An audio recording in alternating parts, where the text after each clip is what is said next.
जय हनुमान जी। आज सुनेंगे मंगलवार व्रत कथा। कैसे हैं आप लोग? आशा करते होंगे कि आप लोग ठीक होंगे। तो चलिए आज सुनते हैं हनुमान जी की मंगलवार की व्रत कथा। प्राचीन काल की बात है, किसी नगर में केशव दत्त नाम का एक ब्राह्मण अपनी पत्नी अंजलि के साथ रहता था। वे अत्यंत धार्मिक और सुखी थे, लेकिन उसके जीवन में एक बहुत बड़ी पीड़ा थी। उन्हें कोई संतान नहीं थी। इस बात को लेकर वे हमेशा उदास रहते थे। अपनी इस इच्छा को पूरी करने के लिए ब्राह्मण और ब्राह्मणी दोनों ने मिलकर हनुमान जी की आराधना करने का निश्चय किया। उन्होंने पूरी श्रद्धा और नियम के साथ मंगलवार का व्रत करना शुरू किया। वे हर मंगलवार को सुबह उठकर स्नान करते, साफ कपड़े पहनते और हनुमान जी की मूर्ति के सामने घी का दीपक जलाते थे। वे हनुमान जी के सुंदर सिंदूर, लाल फूल और गुड़ चने का भोग लगाते। उन्होंने यह नियम बनाया कि जब तक वे हनुमान जी को भोग नहीं लगा लेंगे, तब तक वे स्वयं अन्न जल ग्रहण नहीं करेंगे।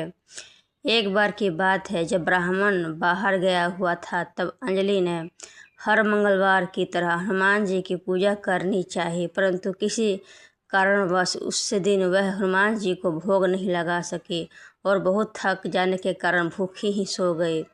जब उसकी नींद खुली तो उसे बहुत पछतावा हुआ। उसने उसी समय मन ही मन यह दृढ़ संकल्प लिया कि अगले मंगलवार तक वह हनुमान जी को भोग लगाए बिना एक भी दाना भोजन का ग्रहण नहीं करेगी। उसने पूरी लगन और धैर्य के साथ अगले मंगलवार का इंतजार किया और अपना व्रत पूर्ण किया। अंजलि की इस सच्ची भक्ति और कठिन तपस्या से पवन पुत्र हनुमान जी अत्यंत प्रसन्न हुए। उस रात हनुमान जी ने उसे अब सपने में दर्शन दिए और आशीर्वाद स्वरूप एक सुंदर और तेजस्वी बालक की प्राप्ति का वरदान दिया। कुछ समय बाद हनुमान जी की कृपा से ब्राह्मणी अंजलि ने एक बहुत सुंदर और स्वस्थ पुत्र को जन्म दिया। ब्राह्मण केशव दत्त जब काफ़ी दिनों बाद जंगल से घर लौटा तो उसने घर में एक छोटे बच्चे को खेलते हुए देखा। उसने अपनी पत्नी से उस बच्चे के बारे में पूछा। अंजलि ने मुस्कुराते हुए बताया कि यह बालक कोई साधारण बच्चा नहीं है, बल्कि हनुमान जी के व्रत के कृपा का प्रसाद है। लेकिन ब्राह्मण को अपनी पत्नी की बात पर बिल्कुल भी विश्वास नहीं हुआ। उसे लगा कि उसकी पत्नी अपने पाप और कलंक को छुपाने के लिए ये झूठ कहानी गढ़ रही है। शक और विश्वास के कारण ब्राह्मण अपनी पत्नी के चरित्र पर संदेह करने लगा और मन ही मन बहुत दुखी रहने लगा। एक दिन वह ब्राह्मण जल भरने के लिए कुएं पर जा रहा था। ब्राह्मणी ने उससे कहा कि वह साथ में बच्चे को भी ले जाए। ब्राह्मण उस छोटे बच्चे को अपने साथ कुएं तक ले गया। उसे मौका देखकर उस मासूम बच्चे को कुएं में ढकेल दिया। इसके बाद ब्राह्मण कुएं में से पानी भरकर घर लौट आया। जब ब्राह्मण घर पहुंचा तो पत्नी अंजलि ने पूछा कि मंगल कहाँ है। इसके पहले कि ब्राह्मण कुछ जवाब देता, कुएं से बाहर निकलकर वह छोटा बालक दौड़ता हुआ घर में हंसता मुस्कुराता हुआ प्रवेश किया। मंगल को जीवित देख और बिल्कुल सही सलामत देखकर ब्राह्मण बहुत हैरान रह गया। उसे अपनी पत्नी की बात पर थोड़ा थोड़ा विश्वास होने लगा। उसी रात ब्राह्मण को स्वप्न में स्वयं बजरंगबली हनुमान जी ने दर्शन दिए। हनुमान जी ने ब्राह्मण को समझाया कि वह अपनी पत्नी पर व्यर्थ ही संदेह कर रहा है।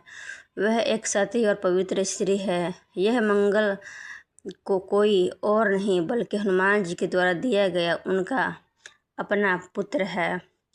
इस सत्य को जानने के बाद ब्राह्मण का सारा संदेह दूर हो गया और उसकी आंखों खुली गई। वह बहुत पछताया और अपनी पत्नी से क्षमा मांगे। इसके बाद से उसे ब्राह्मण दंपति ने कभी पीछे मुड़कर नहीं देखा। वे हर मंगलवार को पूरी निष्ठा के साथ हनुमान जी का व्रत करने लगे और नियमित रूप से कथा सुनने लगे। हनुमान जी के आशीर्वाद से उनके घर में सुख, शांति और समृद्धि सदा के लिए वापस आने लगे। मंगलवार का व्रत किसी भी शुक्ल पक्ष के पहले मंगलवार से शुरू किया जाता है। इसे 21 मंगलवार तक रखने का संकल्प लिया जाता है। पूजा विधि। मंगलवार के दिन सुबह जल्दी उठकर स्नान करें। हनुमान जी की प्रतिमा या तस्वीर के सामने बैठकर सरसों के तेल या चमेली के तेल का दीपक जलाएं। सिंदूर, लाल फूल, गुड़, चने का प्रसाद और केला अर्पित करें। हनुमान चालीसा, हनुमान मंत्र का जाप करना बहुत लाभकारी माना जाता है। सूर्यास्त के बाद हनुमान जी की आरती करें और प्रसाद बांटें। दोस्तों, ये वीडियो आप लोगों को कैसा लगा? अच्छा लगा होगा तो लाइक कर देना और कमेंट में जय हनुमान लिख देना। हम इसी तरह के वीडियो आप लोगों के लिए रोज़ लेके आते रहेंगे। जय हनुमान।